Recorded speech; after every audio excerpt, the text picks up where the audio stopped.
Velkommen til den første video omkring, hvordan vi lærer tricks på løbehjul. I dag der står den på tailwhip, og efterfølgende så vil der komme 4 andre videoer med henholdsvis barspin, dry flip, feeble grind og kickless.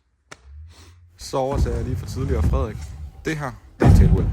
Så igennem de næste 5 steps, så vil jeg vise jer, hvordan man lærer en tailwhip alene. Første step er afsættet. Her løfter vi løbehjulet op og svinger løbehjulet en omgang rundt og får fat i det igen. Step 2 er, mens vi ligger i luften. Her svinger vi løbehjulet 2 gange rundt i form af små cirkler, vi laver med hænderne og får fat i det en gang til.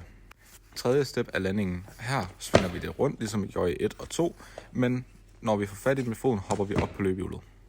Når de første 3 step er gennemgået, er I ved at være klar til at prøve på rampen. Her kan man vælge en bank eller et flyout. Jeg viser begge dele i den her lille video.